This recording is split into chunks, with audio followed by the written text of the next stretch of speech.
জিম্বাবুয়ের বিপক্ষে টেস্ট সিরিজে ভবিষ্যতের ভাবনায় থাকা টাইগারদের প্রাধান্য দেওয়া উচিত বললেন পাইলট।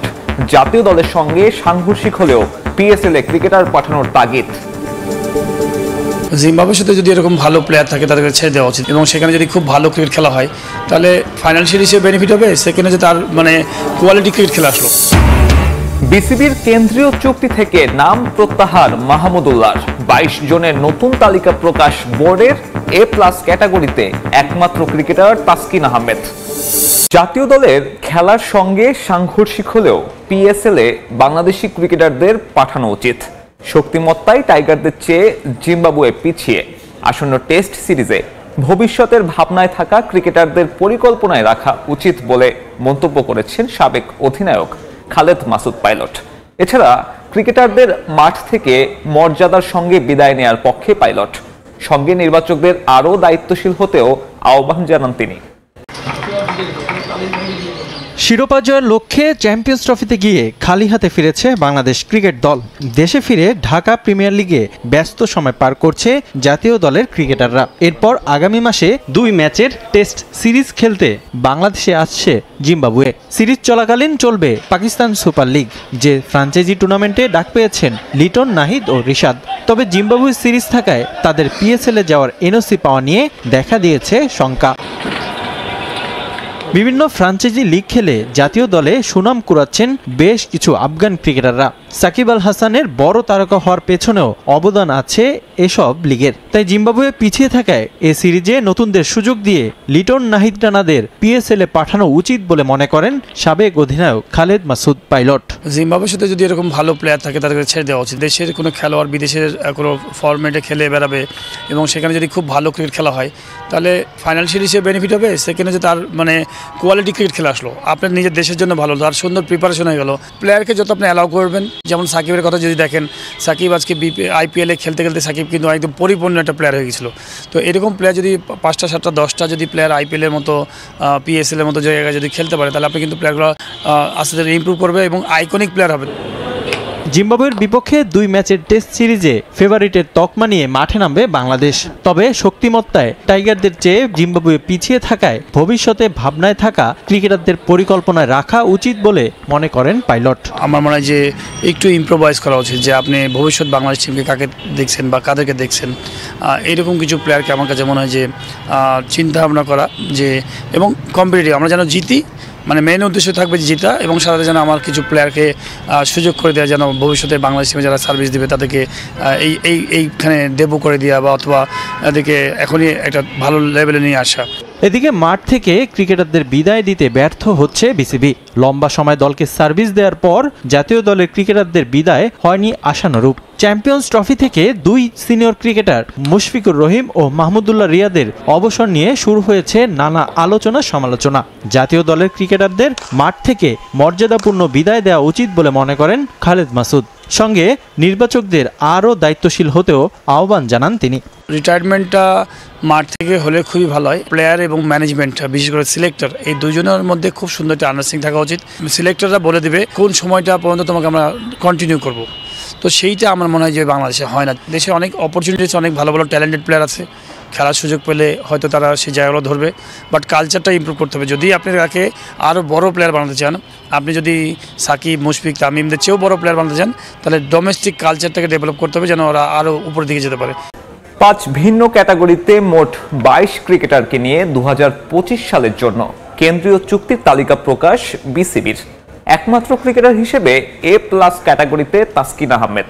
প্রথমবারের মতো জায়গা পেয়েছেন 4 জন। বোর্ড রাখলেও নাম প্রত্যাহার করে নিয়েছেন মাহমুদুল্লাহ রিয়াদ।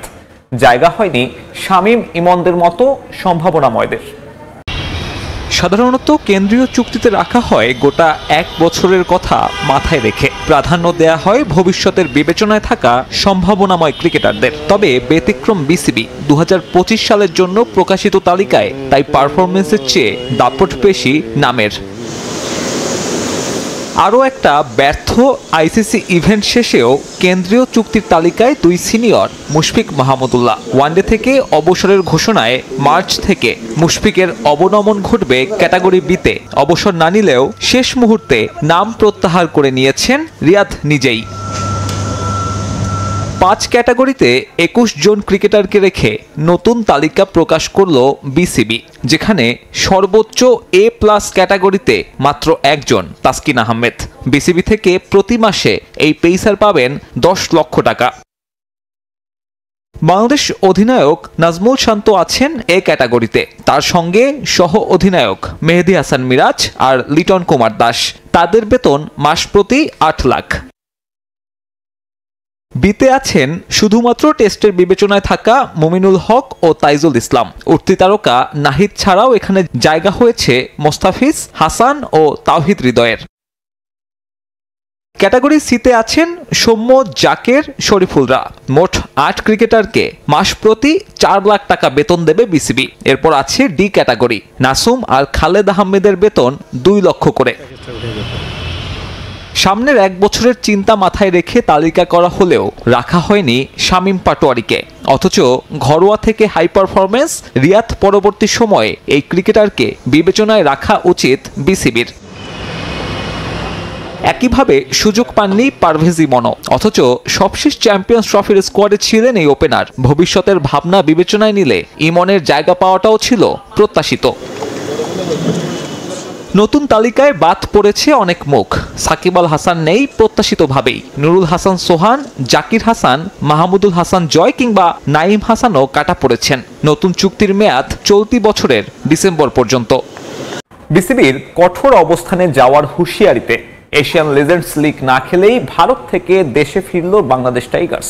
ভারতের রাজস্থানে ম্যাচ শুরুর কয়েক ঘন্টা আগে আশরাফুল নাদির চৌধুরীদের না খেলার সতর্ক বার্তা পাঠায় বোর্ড। মূলত আইসিসি ও বিসিসিআই এই টুর্নামেন্টের অনুমোদন না দেয় এমন সিদ্ধান্ত নিয়েছে বাংলাদেশ ক্রিকেট বোর্ড।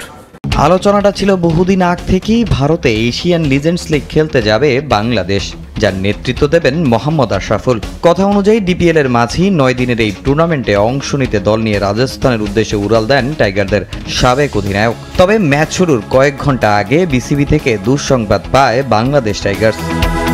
তুষার ইমরান, নাদির চৌধুরী, মুক্তার আলী, শফিউল, নাইম ইসলাম সাবেক বর্তমানদের নিয়ে গড়া বাংলাদেশ টাইগার্স দলে প্রথম দিকে খেলার কথা ছিল তামিম ইকবালেরও, তবে খেলতে যাননি সাবেক অধিনায়ক। সোমবার রাজস্থানে নিজেদের প্রথম ম্যাচে ভারত রয়্যালসের বিপক্ষে মাঠে নামার কথা ছিল আশরাফুলের দলের, তবে এর আগেই পুরো দলকে করা হুঁশিয়ারি দিয়ে মেইল পাঠায় বিসিবি। সে মেইল আসে সময় টিভির হাতেও, যেখানে উল্লেখ করেছে এই লিগে যারা খেলবেন তাদের বিরুদ্ধে কঠোর অবস্থানে যাবে বাংলাদেশ ক্রিকেট বোর্ড। মূলত এই এশিয়ান লিজেন্ডস লিগকে অনুমোদন দেয়নি আইসিসি ও বিসিসিআই। এই লিগের ব্যাপারে তেমন কিছুই জানে না তারা। এরপরই কড়া অবস্থানে যায় বাংলাদেশ ক্রিকেট বোর্ডও। দলের ক্রিকেটারদের কাছে পাঠায় সতর্কবার্তা, যে হাতে পেয়ে না খেলে দেশে ফেরার সিদ্ধান্ত নেয় আশরাফুলের দল। এছাড়া খেলতে যাওয়ার আগে বিসিবি থেকেও কোনো বাংলাদেশ টাইগার্সের ক্রিকেটাররা। তবে ভারত ক্রিকেট বোর্ড না জানলেও ঘটা করে ড্রাফট ও উদ্বোধন হয়েছে এই টুর্নামেন্টের। ভারত, আফগানিস্তান, শ্রীলঙ্কা, বাংলাদেশ টাইগার্স ও এশিয়ান স্টার্স নিয়ে আয়োজিত এই টুর্নামেন্টের জার্সি উন্মোচনে উপস্থিত ছিলেন ভারতের সাবেক ক্রিকেটার ইরফান পাঠান, আফগানিস্তানের আসগর আফগানরা। যদিও ভারতের এই টুর্নামেন্টেও নিষিদ্ধ পাকিস্তান। ইতিমধ্যে মাঠে গড়িয়েছে এই টুর্নামেন্ট। উদ্বোধনী ম্যাচে আফগানিস্তান পাঠানস হেরেছে এশিয়ান স্টার্সের বিপক্ষে, যে দলে খেলার কথা ছিল সাকিব আল হাসানেরও। তবে প্রথম ম্যাচে দেখা যায়নি সাবেক বিশ্বসেরা অলরাউন্ডারকে, হয়তো ব্যাপারটা জানেন তিনিও।